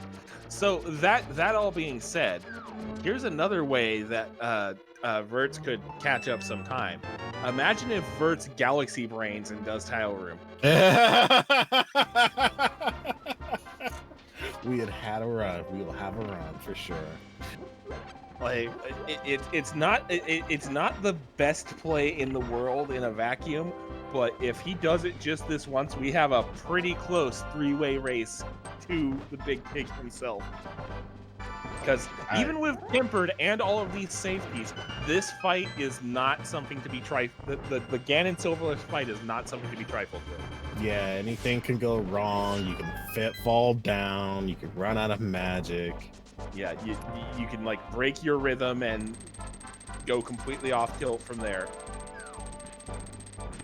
It is something to always be vigilant as far as like exercise and caution. And so, I just realized it would be a very big Galaxy Brain play for Vertz because we do not receive a key here in the Hope Room. So yeah, you would have to take that key and then walk back over here, which, yeah, no, that's not happening. Well, you don't really need the key to get into the tower room at all. You just need to open a switch, which is... Oh, yeah, that's right. Yeah, sorry. But, like, if you didn't see, like, 2 keys there, it will sway you away from just going into the right side and going left side instead. That's usually, like, the trend that most runners would do when they do Ganon's Tower. If they do not see, like, keys in the Hope Room instantly, they'll just, like, I'm just gonna go into the left side and start picking some stuff up there and see what's up. You do have a few advocates though that'll go stick with right side, even if they get 1 key. I was about to say Oro has about a 1-room lead, but the lead has now widened because Tylersalt getting bullied by these Demos here. Yeah, that room specifically is not fun to deal with if you're not careful. But the gap closes right back up. Tylersalt able to just wreck the next room and is now dealing with Landmo 2 that Oro just killed and is now heading into the Wizrobe rooms. Nice quick kill on Wizrobe 1. Oh, I would have picked up the big magic there, the big pot. Yeah. All right, and there's our encore performance. Thank you for joining us today in our Wizrobe disappearing magic trick. Yep, and Oro got the quick kill in Wizrobe 2 as well. Nicely done. That one's a little bit more tricky sometimes, I feel. Oro also just going ahead and using the fire rod here as opposed to the lamp, saving a little bit of time, but is costing a little bit more magic. We do have this magic decanter right here, which Oro can just go ahead and grab because we're waiting out the clock to make sure we don't despawn the rest of the tower.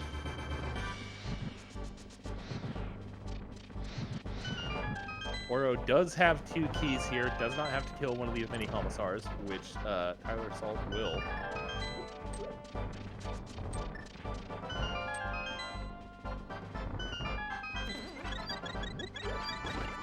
Nice use of the powder there to get some fairies and a health refill. Tylersalt, fortunately falling down. So he has to go through that sequence upstairs once more. Also, Oro muscle memorying a chest opening there, I think. Takes care of Moldorm 2 pretty quickly, pretty easily.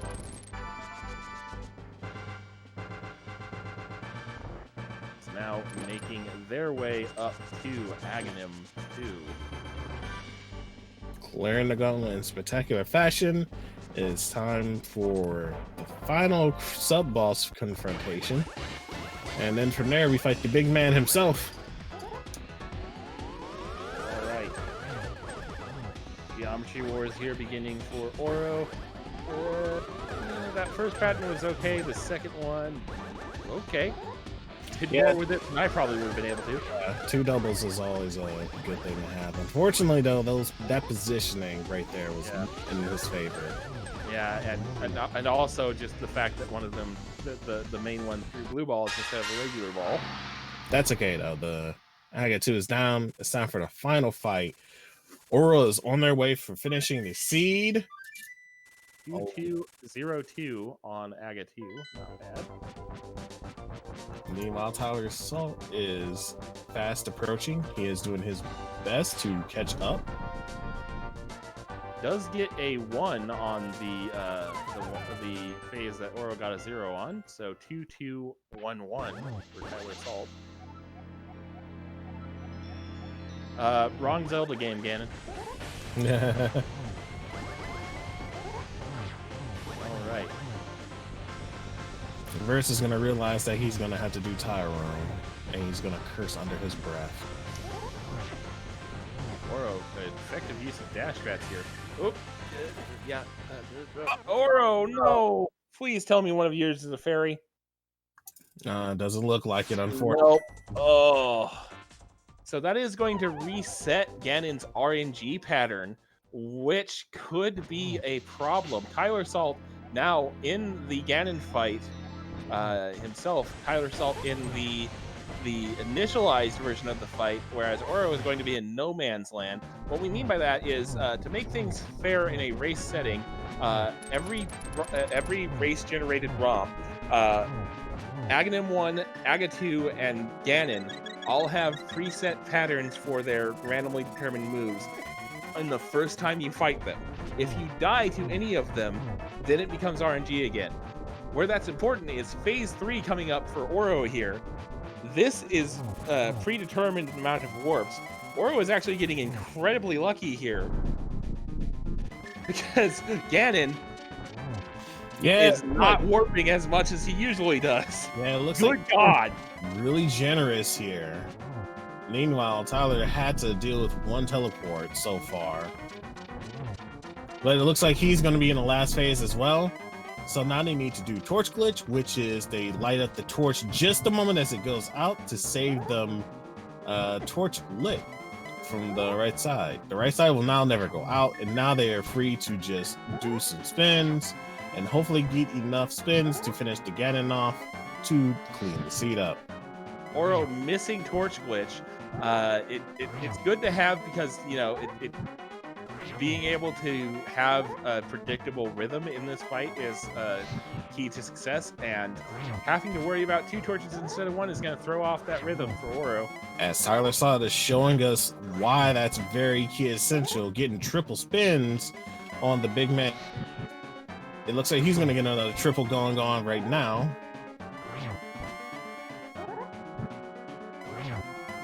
This one's coming down to the wire here. And looks like the next set of spins should finish him off. That's 1. And there it is. Dude, down goes the big man.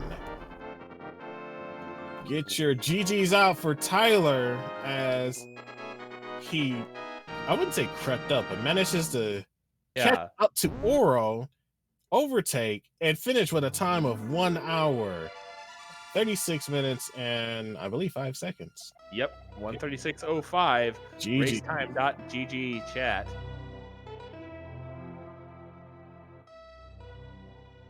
All right, Oro now, meanwhile, mopping up the rest of this Ganon fight. Vertz has done the needful, gotten to the tile room, gotten his big key, and is beginning his Ganon's tower climb. And down goes for the big man for Oro. Get your GGs out for Oro for doing a fantastic job of clearing the seed up. Tripped up a bit, but that's okay. Sometimes it just happens to the best of us. Yeah, that first Ganon death was costly. Might have been able to recover from that, but I think the 1-2 of both Ganon and the missing the torch glitch might have cost him there, or cost them there. Joining us now in the chat is Tylersalt. GG's. GG's. And there is Oro. GG's to both of you. GG's. Good work out there.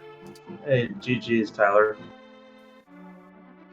Yeah, this one was back and forth pretty much the whole match Ganon there. And the missing the torch might have.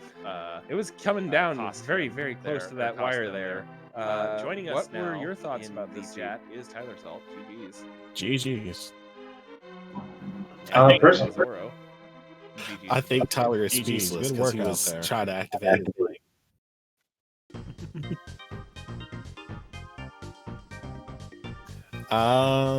You might want to double check your mic real quick, Tyler. What's that? There we go. There we go. Yeah, sorry, had to restart some stuff. I was frustrated really early. It's funny, all those deaths that I took in frickin' Thieves Town, I was thinking as I was going through the attic hallway, in my match versus Oro in the 2019 Mentor Tournament, I think we both took deaths in that attic room, literally in like the exact same spot during that race. And I was thinking, oh man, I hope I don't die through here, and then I did. But I felt behind because of my execution early, and so I was like, I have to take a couple gambles, and unlike my play usually, they paid off. So I was pretty happy with that. Yeah, I was gonna say, like, it feels like, well, with it still being hard item pool, it's really hard to try not to get killed, especially on the green mail. So there were deaths expected, but y'all did a very good job of handling that seed, especially with some of the item placement. This is the first time I've seen a mirrorless one. Oh yeah, the mirror is my least favorite item to go an entire seed without, just because it makes everything harder. You know, like it locks a bunch of item locations. That's true, but like if you have to do smiths, it makes it a big pain in the butt. If you're doing both pod and eastern, not having the mirror makes it a big pain in the butt. It's just like it's the one item that I hate to not have in a seed, and so of course there it was. It also makes GT routing a headache because it's so used to always having the mirror when you get to GT. Yeah, especially in this seed where the big key is in tile room and you have to like go all the way around. I opened the middle door. When's the last time you saw somebody open the middle door in Ganon's Tower Base in a random seed? That wasn't key sanity or spoiler. Oh man, almost never at this point. But yeah, it looks like we all thought this seed was gonna be a little bit more backloaded, as generous in this backloaded, but it didn't seem like to be the case. But what were y'all thoughts when y'all was about to go into when y'all was going into Palace of Darkness and then leaving out the moment you got Titansmiths? Because I know a few of you have left there and start checking with the Titansmiths immediately afterwards to find the bow.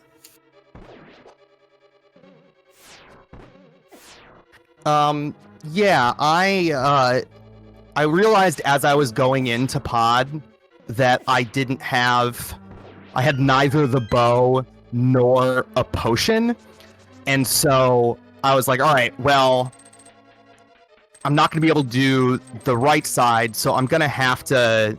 If I get something early, I'm just going to bail. That was my plan going in, and so the mitts was like, yep.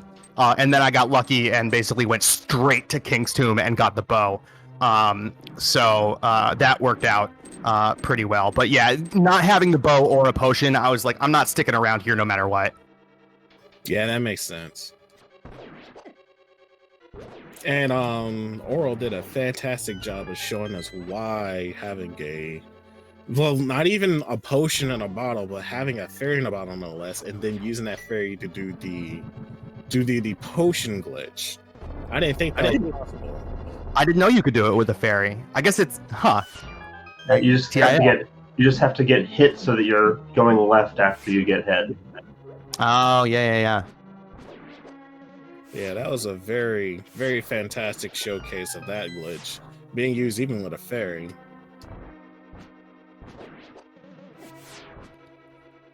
This race did wonders for my confidence going into tournament qualifiers. This was, I think, a hard standard personal best for me by like 10 minutes or something like that. So it felt really good.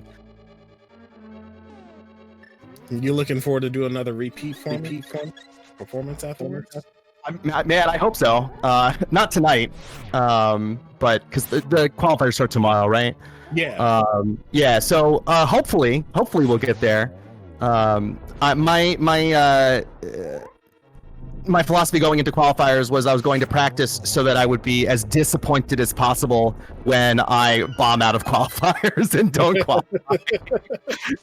So we'll go, but I feel better about things after this race for sure.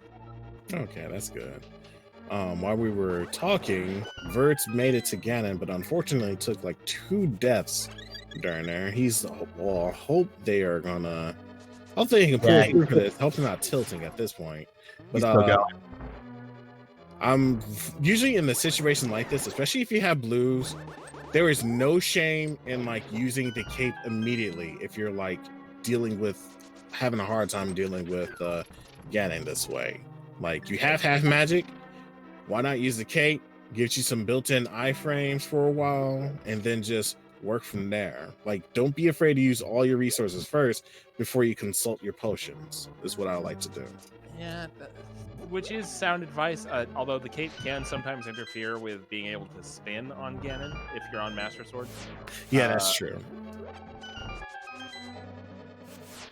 I was glad that I went and did Spike Cave when I did, because I was really worried. I was like, oh man, am I gonna have to do Master Sword Ganon? Which I can do, it's fine, but it's not fun. So I was happy to see that I was able to get that on my first trip up the mountain. It required an extra like an extra climb-ish, doing Spiral Cave and then back up before Hera, but I was glad I remembered to do that for sure. Yeah. It's funny to mention that, like, while we were talking about this being a mirrorless seed, like we just had like the smoothest brains realizing, oh wait, we didn't need this mirror at all today. Y'all just needed the book to be in go mode. Yeah, mirror or book. I was thinking that, and I made the biggest fist pump when I beat Vitreous and got the book there. I was like, oh, all right, here we go. But yeah, this seed was kind of pretty interesting to look at for a hard item pool setting. So I would say I would definitely look forward to trying to do a little bit more hard mode item pool seeds before even attempting a qualifier for myself. Yeah, it's definitely they're GG's. GG's, finishing on a time of 1 hour and 44 minutes and I believe 52 seconds. Yes, thank you. 54. Once race time GG has to say. Yep, there it is. 144.54. But yeah, what were your thoughts going through this seed, Vertz? Annoyance. I feel like I made a lot of dumb calls once it kind of came down to like go to pod or do a bunch of other stuff. I was happy going up the mountain and getting hook shot, and then I was less happy when I got mitts in pod. And then I was much less happy getting the bow in King's Tomb. And then significantly less happy when I went finally to Ice Palace and almost, it was either to go there or Turtle Rock. Got Quake and then decided to kill the boss because I thought there was an item on it and there was not. That was a waste of time and I was sad. So after that, I was just kind of like, this is not my seed right now. I was very sad. Yeah, GG Vertz, by the way. I'd like to thank the rollers of all the biweekly seeds for making me think, you know what? This is a Go Mode podcast seed. I bet there's some bullshit in Ice Palace. Lo and behold. But yeah, shenanigans are to be had here without the mirror of all things. So yeah, that was very unfortunate. And I do believe Blackwax is finishing up his Ganon fight. He is on the third phase of it, just waiting for Ganon to finish his teleports to get a good knock-in for the fourth phase. And I missed it. Did Blackwax gamble Tile Room? I know he's done that a bunch in the past. I believe so too. Oh, he did not. Oh well. Yeah, we actually had some discussions because you were entering Ganon's tower right as Oro and Tylersalt had gotten their big key, and we were having some discussions about what happens if Vertz Galaxy Brains. Just gamble like crazy. Not a thing I will ever do. I think my match against Blackwax in the 19th tournament, the big key was in Tile Room, and he went there first. And I was like,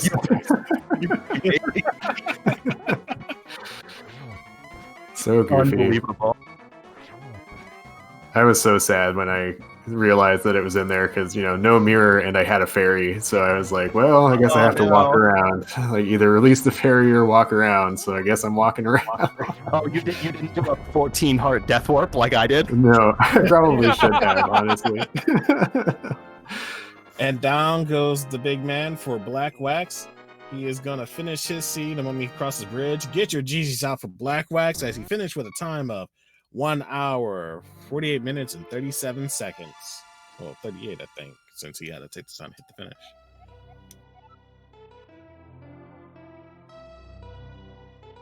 And there is our friend Blackwax joining us in the room. GG's, Blackwax. Good job out there. I really don't like going to pod without the bow. I'm pretty sure that's what it cost me. That was my problem as well. Last location, those mitts. Hard. Oof. Yeah, like I probably would have done the same thing too. Like I don't have the bow. I'm gonna see if everything else has it before going in there.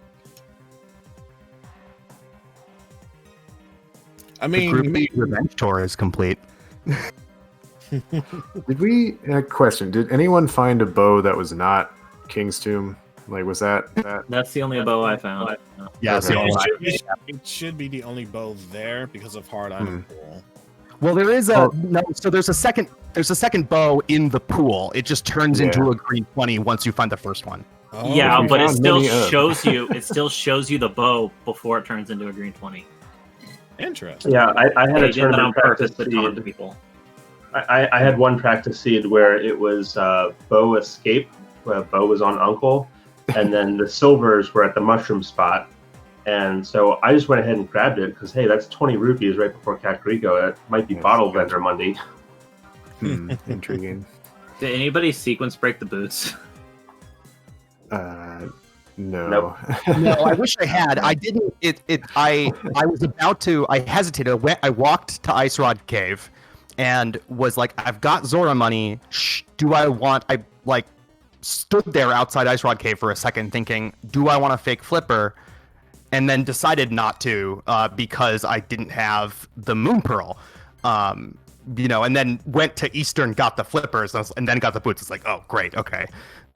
Yeah, that's understandable. I feel like most runners, when they don't have the Moon Pearl, it's really like a hard sell to sell on someone to do one item check for Zora. Like when you can just wait on that and then come back later and we actually either have flippers or the Moon Pearl to go into Waterfall Berry.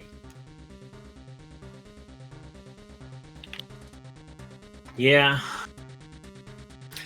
I don't think I have any other questions unless my fellow comrade in arms here has some. Do you?